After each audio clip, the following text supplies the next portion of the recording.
오늘도 말씀과 기도로 이 자리에 오신 분들을 환영하고 축복합니다. 오늘 말씀은 예레미야 26장 1절로 15절 말씀. 악한 길에서 돌이켜 참된 예배자가 되라. 예레미야 26장 1절로 15절. 유다의 왕 요시아의 아들 여호야김이 다스리기 시작한 때에 여호와께로부터 이 말씀이 임하여 이르시되 여호와께서 이와 같이 말씀하시니라.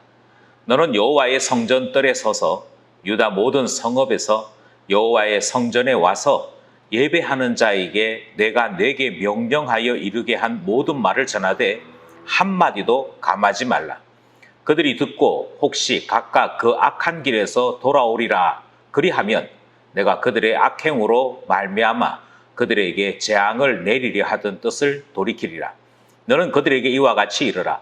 여호와의 말씀에 너희가 나를 순종하지 아니하며 내가 너희 앞에 둔 내 율법을 행하지 아니하며 내가 너희에게 나의 종 선지자들을 꾸준히 보내 그들의 말을 순종하라고 하였으나 너희는 순종하지 아니하였느니라. 내가 이 성전을 실로 같이 되게 하고 이 성을 세계 모든 민족의 저주거리가 되게 하리라 하셨느니라. 예레미야가 여호와의 성전에서 이 말을 하며 제사장들과 선지자들과 모든 백성이 듣더라. 예레미야가 여호와께서 명령하신 말씀을 모든 백성에게 전하기를 마침에 제사장들과 선지자들과 모든 백성이 그를 붙잡고 이르되 내가 반드시 죽어야 하리라. 어찌하여 내가 여호와의 이름을 의지하고 예언하여 이르기를 이 성전이 실로 같이 되겠고 이 성이 황폐하여 주민이 없으리라 하느냐 하며 이 모든 백성이 여호와의 성전에서 예레미야를 향하여 모여드니라. 유다의 고관들이 이 말을 듣고 왕궁에서 여호와의 성전으로 올라가 여호와의 성전 새 대문의 입구에 앉으매 제사장들과 선지자들이 고관들과 모든 백성에게 말하여 이르되 이 사람은 죽는 것이 합당하니 너희 귀로 들음같이 이 성에 관하여 예언하였습니다. 예레미야가 모든 고관과 백성에게 말하여 이르되 여호와께서 나를 보내사 너희가 들은 바 모든 말로 이 성전과 이 성을 향하여 예언하게 하셨느니라. 그런즉 너희는 너희 길과 행위를 고치고 너희 하나님 여호와의 목소리를 청종하라. 그리하면 여호와께서 너희에게 선언하신 재앙에 대하여 뜻을 돌이키시리라. 보라, 나는 너희 손에 있으니 너희 의견에 좋은 대로 옳은 대로 하려니와 너희는 분명히 알아라. 너희가 나를 죽이면 반드시 무죄한 피를 너희 몸과 이 성과 이 성 주민에게 돌리는 것이니라. 이는 여호와께서 진실로 나를 보내사 이 모든 말을 너희 귀에 말하게 하셨습니다. 아멘. 9월 한 달 동안 우리가 함께 묵상할 말씀은 예레미야서입니다. 선지서 말씀이지요. 선지서 말씀을 묵상하는 것이 쉬운 일은 아닙니다. 하지만 두 가지 사실을 기억하셨으면 좋겠습니다. 성경이 하나님을 계시할 때 두 가지 문학 스타일을 사용합니다. 하나는 이야기 형식을 사용합니다. 예컨대 창세기를 보시면 아담 이야기 등장하지요. 노아 이야기 등장합니다. 아브라함 이야기 등장합니다. 그러니까 사람들이 어떻게 살았다, 그 사람들이 어떤 일을 경험했었다, 그 이야기가 성경 이야기고요. 그 성경 속에서 하나님은 사람들 이야기 속에 자기 자신을 계시하여 드러내십니다. 따라서 성경은 전체가 이야기책이다 할 만큼 많은 이야기들을 포함하고 있습니다. 또 하나의 방법은 하나님의 음성을 들은 선지자들이 하나님의 음성을 전달하여서 계시를 드러내는 방식입니다. 물론 더 온전하고 완전한 방법은 하나님의 아들이신 예수님이 직접 오셔서 하나님의 뜻을 알려주시는 것이었죠. 이처럼 하나님의 말씀이 통하여서 나타나는 것, 이것을 신탁이라 그렇게 얘기하는데요. 하나님의 말씀이 나타나는 방식으로 하나님의 계시가 드러나기도 합니다. 예언서는 이 두 개의 양식이 다 같이 나타납니다. 이야기도 있고 하나님의 신탁도 있고. 오늘 본문 말씀도 그러한데요. 본문 안으로 들어가겠습니다. 먼저 첫 번째 문단은 1절로부터 6절입니다. 1절로부터 6절의 내용은 예레미야의 설교를 알려주는 데 있습니다. 1절, 2절은 배경을 소개하는 것이거든요. 먼저 1절입니다. 유다 왕 요시아의 아들 여호야김이 다스리기 시작한 때에 여호와께로부터 이 말씀이 임하여 이르시되 2절 여호와께서 이와 같이 말씀하시니라 너는 여호와의 성전들에 서서 유다 모든 성읍에서 여호와의 성전에 와서 예배하는 자에게 내가 내게 명령하여 이르게 한 모든 말을 전하되 한마디도 감하지 말라. 여기서 우리가 주목할 것은 1절이 요시야의 아들 여호야김이 다스리기 시작한 때 이렇게 소개하고 있죠. 다스리기 시작한 때이니까 적이 원년이다라고 하는 말입니다. 그러니까 여호야김이 왕이 된 그때 이 말이지요. 여호야김이 왕이 된 때를 연표로 이야기하자면 주전 609년에서 608년 사이가 되어집니다. 성경이 이처럼 여호야김의 시대라고 하는 것을 알려주는 것은 이 당시가 상당히 복잡한 때였기 때문입니다. 요시야는 참 좋은 왕이었지만 이 감당 못할 전쟁에 스스로 뛰어들다가 죽음을 맞이하게 된 것이고요. 그가 대단한 영향을 끼쳤음에도 불구하고 이 전쟁터에서 죽게 되므로 이제 유다는 급속도로 패망의 길을 걸어가는 그와 같은 역사적 사건이 있었습니다. 이집트의 왕 바로 느고는 요시야의 저지를 당했다가 뒤늦게 바벨론 전투에 참여함으로 전쟁에서의 우위를 점할 수가 없었습니다. 바로 이 분노 때문에 돌아오는 길에 요시야의 아들 여호아하스가 왕으로 있는 것을 폐하여 버립니다. 그리고 그 여호아하스 대신에 동생을 왕으로 세웠는데요. 그 사람이 바로 여호야김이라고 하는 사람입니다. 그러니까 이 당시는 애굽이라고 하는 나라에 휘둘리고 있을 때이고 유다라고 하는 나라는 국력도 어떠한 힘도 장담할 수 없는 그와 같은 어려운 때를 맞이했을 때 바로 그때 예레미야 선지자가 이 사역을 시작했다 이렇게 소개하고 있는 것입니다. 그런데 그 혼돈 그 자체인 그 상황 속에 선지자가 나타나서 엄한 경고를 하는 내용이 등장하는 것이죠. 2절 말씀에 보면 모든 사람들 앞에서 이 메시지를 전달하라 하는 것입니다. 특별히 26장에서는 모든 사람, 모든이라고 하는 표현이 20회 이상 등장합니다. 그만큼 한 사람 빠짐없이 모든 사람들에게 전달하라 하시는 메시지의 내용이 등장하는 것이지요. 모든 사람들이 모여 있는 곳, 특별히 그 장소가 성전이기 때문에 아마도 유대의 절기 때 이 설교를 한 것이 아닌가 생각을 하는 것이죠. 뭐라고 설교했느냐? 이제 3절부터 그 내용이 등장을 합니다. 3절 그들이 듣고 혹시 각각 그 악한 길에서 돌아오리라. 그리하면 내가 그들의 악행으로 말미암아 그들에게 재앙을 내리려 하던 뜻을 돌이키리라. 너는 그들에게 이와 같이 이르라. 여호와의 말씀에 너희가 나를 순종하지 아니하며 내가 너희 앞에 둔 내 율법을 행하지 아니하며 내가 너희에게 나의 종 선지자들을 꾸준히 보내 그들의 말을 순종하라고 하였으나 너희는 순종하지 아니하였느니라. 내가 이 성전을 실로 같이 되게 하고 이 성을 세계 모든 민족의 저주거리가 되게 하리라 하셨느니라. 하나님께서 예레미야를 통하여 전하신 말씀의 내용은 회개하지 않으면 이 성전 그리고 유다라고 하는 나라가 실로로 되돌아가는 일이 생긴다 이렇게 말씀하죠. 여기서 말하는 실로로 돌아간다는 말은 엘리 제사장 시대로 되돌아가는 것을 의미합니다. 그때를 생각해 보시면 법궤를 빼앗겼고 엘리 제사장의 두 아들이 전쟁터에서 죽게 되어지죠.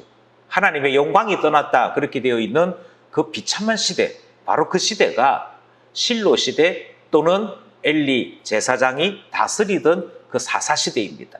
그런데 하나님께서 그 시대로 돌아가는 수가 있어 라고 하는 경고를 예레미야 선지자를 통하여 유다 사람들에게 전달한 내용이 여기에 등장하는 것이죠. 그럼 하나님께서 왜 이렇게 하셨을까? 그것을 한마디로 얘기하자면 악행이죠. 하나님의 백성이 악행을 저지르는 일, 그것은 하나님께서 극도로 분노하시는 일이었습니다. 하나님 율법의 말씀을 지키지 않았는 것은 4절에 등장하는데요. 거기에 뭐라고 되어 있냐면 여호와의 말씀에 너희가 나를 순종하지 아니하며 내가 너희 앞에 둔 내 율법을 행하지 않았다. 이것이 유다 사람들이 범한 악행의 첫 번째입니다. 두 번째는 뭐냐면 하나님께서 끊임없이 선지자들을 보내셨는데 하나님의 종인 선지자들의 말을 듣지 않았다라고 하는 것입니다. 이 내용이 6절까지 나타나고 있는 내용이지요.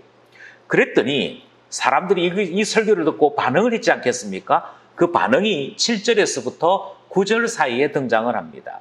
7절에서부터 9절 사이에 등장한 사람들의 반응은 예레미야 선지자를 붙잡아서 죽이려고 하는 것이었습니다. 7절, 예레미야가 여호와의 성전에서 이 말을 하매 제사장들과 선지자들과 모든 백성이 듣더라. 예레미야가 여호와께서 명령하신 말씀을 모든 백성에게 전하기를 마침에 제사장들과 선지자들과 모든 백성이 그를 붙잡고 이르되 내가 반드시 죽어야 하리라. 이 소위 말하는 주동은 누가 하느냐 하면 제사장하고 선지자들이라고 하는 사람들이 주동을 합니다. 이 주동에 선동된 사람들은 누가 선동이 되느냐 하면 사람들이 선동이 되어집니다. 9절, 어찌하여 내가 여호와의 이름을 의지하고 예언하여 이르기를 이 성전이 실로 같이 되겠고 이 성이 황폐하여 주민이 없으리라 하느냐 하며 그 모든 백성이 여호와의 성전에서 예레미야를 향하여 모여드니라. 모여든다는 말은 달려들었다는 얘기거든요. 왜 달려들었냐 하면 죽이려고. 그들은 예레미야 선지자의 말에 격분하고 있는 것입니다. 왜 격분하고 있느냐 하면 지금 축복하거나 잘 된다라고 이야기를 해줘도 불안한 마음이 가시지 않는데 하나님의 이름으로 선지자가 전달하는 내용이 돌이키지 않으면 실로 같이 된다는 바로 이 말 자체에 흥분을 하는 것이지요.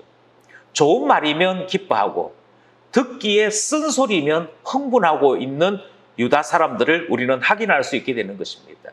이것이 바로 경건하지 않은 사람들의 말씀 듣는 태도인 것입니다. 자기에게 좋은 소리면 그 말이 쓸데없는 소리 같아도 기분 좋아하고 자기에게 무엇인가 나쁜 것을 이야기하면 그것이 옳음에도 불구하고 화부터 내고 마는 그 모습이 이 유다 사람들에게도 나타나고 있는 것이죠. 또 하나 흥분했던 이유가 있습니다. 그것은 예루살렘 성의 폐망을 이야기했기 때문입니다.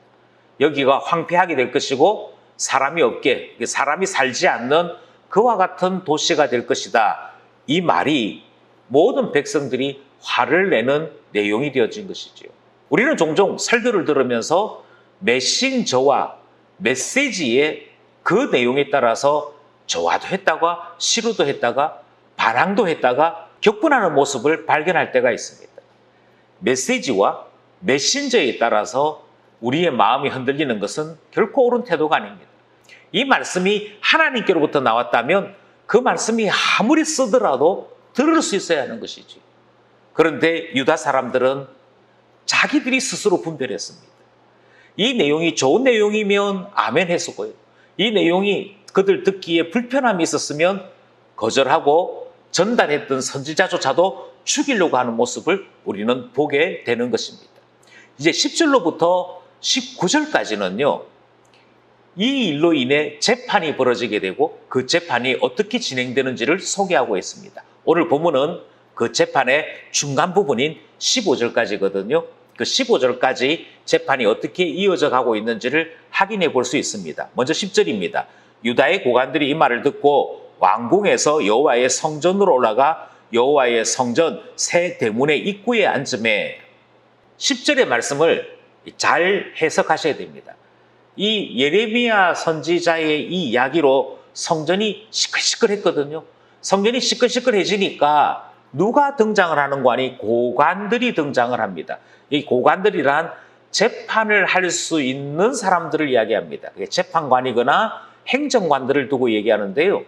이 사람들이 나타났다라고 하는 말은 정식 재판이 벌어졌다는 것을 의미합니다.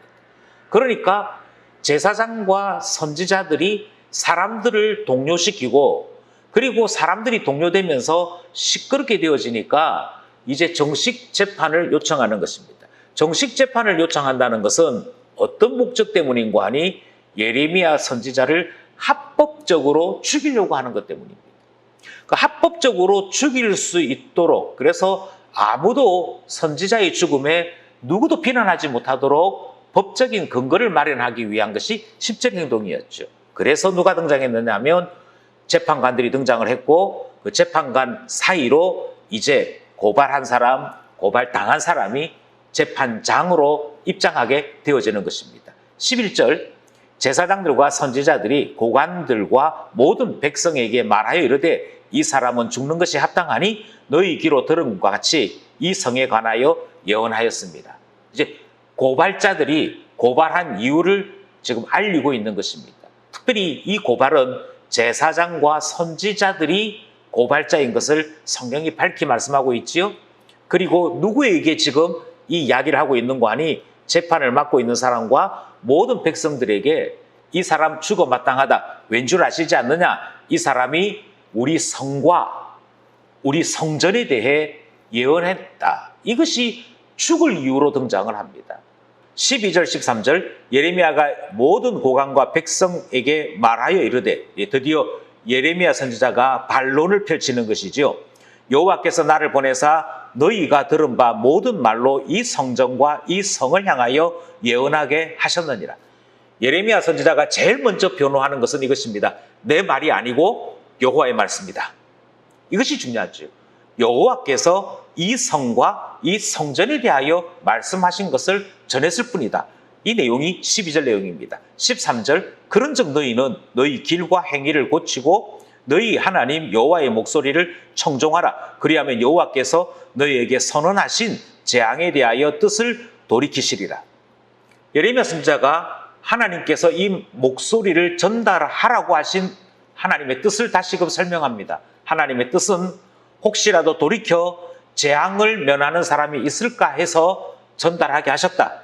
그리고 돌이키면 하나님께서 선언하신 재앙이라도 하나님께서 취소하실 수 있다. 이 내용을 전달하고 있는 것 보게 되어집니다. 14절 15절 계속 되어집니다. 보라 나는 너희 손에 있으니 너희 의견에 좋은 대로 옳은 대로 하려니와. 여러분들이 결정하고 여기 있는 사람들이 계속 주장하면 제 하나쯤은 여러분의 뜻대로 죽일 수 있을 것입니다. 이 내용이지. 그런데 15절 너희는 분명히 알라. 너희가 나를 죽이면 반드시 무죄한 피를 너희 몸과 이 성과 이 성 주민에게 돌리는 것이니라. 이는 여호와께서 진실로 나를 보내사 이 모든 말을 너희 귀에 말하게 하셨습니다. 예레미야 선지자의 최후 변론인데요. 최후 변론이 이렇습니다. 여러분이 죽이려면 얼마든지 죽일 수 있습니다. 단 저를 죽일 수는 있겠으나 무죄한 저를 죽이게 될 때 그 대가, 그 책임도 여러분이 져야 합니다. 여러분 각자가 져야 되고 이 성의 책임을 져야 되고 하나님께서 반드시 핏값을 찾으실 겁니다. 여기까지가 예레미야 선지자가 법정에서 자기 자신을 변호한 내용이 됩니다. 오늘 우리가 함께 나눈 이 말씀에서 여러분들은 무엇을 느끼시고 또 어떤 부분에 감동과 은혜를 느끼시는지요? 먼저 우리는 하나님께서 선지자를 보내신 의도에 대해 주목하게 되었습니다. 책망의 말씀입니다만 그래도 혹시 듣고 돌이키는 사람이 있을까 하시는 하나님 마음을 보게 되지요.